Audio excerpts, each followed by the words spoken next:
सभी का part 2 math में स्वागत है। तो आज स्टार्ट करेंगे दो चर वाले रैखिक समीकरण।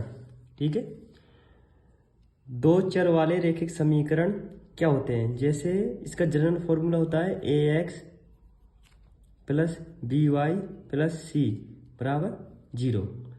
ये क्या होता है? हमारा दो चर वाला रैखिक समीकरण, जहाँ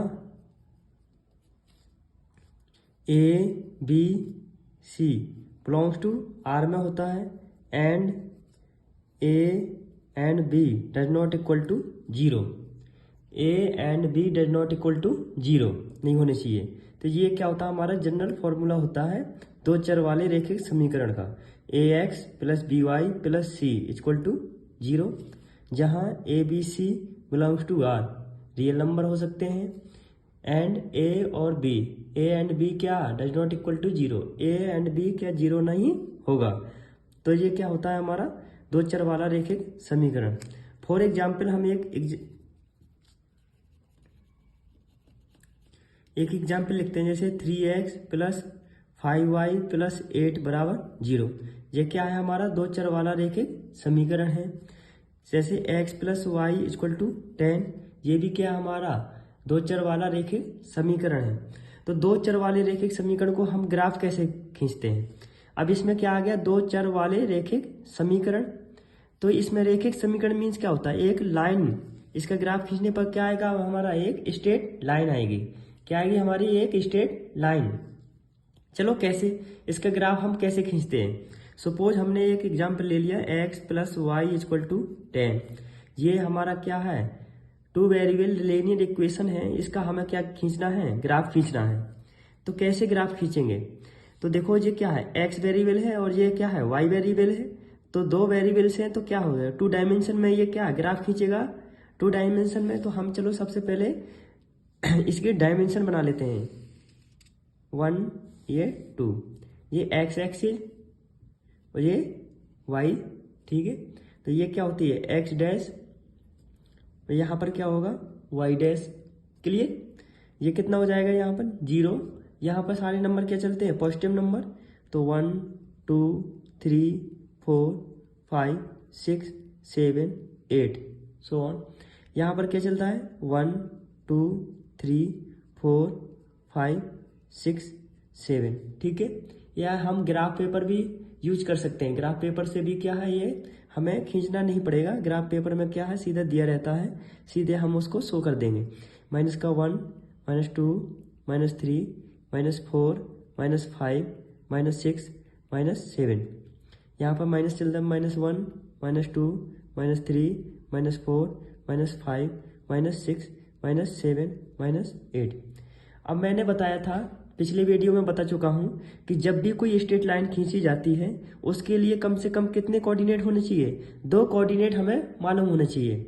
सपोज जैसे एक कोऑर्डिनेट ये मालूम हो गया, एक कोऑर्डिनेट ये मालूम हो गया, दो कोऑर्डिनेट मालूम हुए तभी एक स्ट्रेट लाइन खींची जा सकती है। दो कोऑर्डिनेट से क्या है? एक स्ट्रेट लाइन खींची जा सकती है। इसलिए जब कभी भी टू वेरिएबल लीनियर इक्वेशन का हमें ग्राफ खींचना हो तो कम से कम कितने कोऑर्डिनेट चाहिए हमें? उसके कितने कोऑर्डिनेट चाहिए? दो कोऑर्डिनेट हमें मालूम होने चाहिए। तो चलो हम इससे दो कोऑर्डिनेट निकालते हैं। ठीक है, तो सपोज x की वैल्यू निकालें तो x इक्वल टू क्या लिख सकते हैं? इसको tan माइनस का y इसे लिख सकता हूँ ना मैं। x इक्वल टू क्या लिख सकता हूँ? tan माइनस का y। यहाँ पर अब हम एक टेबल बना लेंगे। ठीक है, ये x ये y। ठीक है, दो कोऑर्डिनेट के लिए। अब यहाँ देखते हैं, अब y की वैल्यू कुछ रखते हैं। y की वैल्यू सपोज हमने क्या 0 ले ली। y यहाँ लिखेंगे पुट y बराबर 0। y बराबर 0 रखेंगे तो क्या हो जाएगा? x बराबर tan माइनस y। तो y की जगह 0 रखा तो कितना? 10 में से 0 गया, 10 आ गया। तो कितना आया हमारा? 10 आ गया।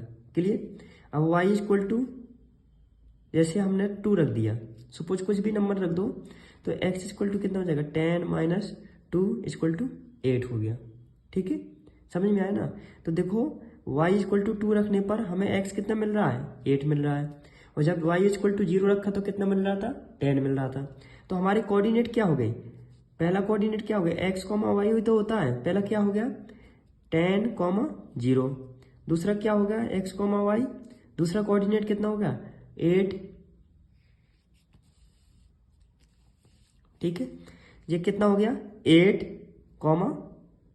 2। ठीक है, अब हम इसमें इसको शो करेंगे। पहला क्या है एक्स, एक्स से चलेंगे 10 पॉजिटिव, तो 10 पॉजिटिव कहाँ होगा, ये 9 हो गया, यहाँ आएगा 10। ठीक है, और वाई 0, तो वाई कहीं नहीं जाना ना, 0 तो ये हो गया एक फर्स्ट कोऑर्डिनेट। ठीक है, सपोज इसको हमने ए मान लिया, इसको क्या मान लें बी मान लिया। ठीक है, तो फर्स्ट कोऑर्डिनेट मिल गया। दूसरा कोऑर्डिनेट क्या है हमारा एक्स 8 है, एक्स कितना चलना है 8 चलना है, वाई कितना चलना है 2 चलना है, वाई कितना चलना है 2 चलना है, तो वाई ये एक्स कितना हो गया 8 हो गया, वाई कितना हो गया 2, तो ये कहाँ मिलेगा यहाँ समथिंग, ये क्या मिलेगा यहाँ, तो ये क्या होगा बी। समझ में आया। अब हम इन दोनों को स्केल की सहायता से क्या है इन दोनों को मिला देंगे, स्केल की सहायता से इन दोनों कोऑर्डिनेट को क्या करेंगे हम मिला देंगे। तो इसको स्केल की सहायता से हम दोनों को मिलाते हैं। ठीक है, तो ये क्या है हमारी एक स्ट्रेट लाइन खींच दी, क्या बनी मिली हमें ये स्ट्रेट लाइन। ठीक है, तो हम अभी यहाँ पर हमने क्या है 2 कोऑर्डिनेट निकाले, 2 से ज़्यादा भी निकाल सकते हैं, तो 2 मिनिमम 2 कितना चाहिए हमें 2 कोऑर्डिनेट, किसी भी स्ट्रेट लाइन खींचने के लिए कम से कम 2 कोऑर्डिनेट होना जरूरी है।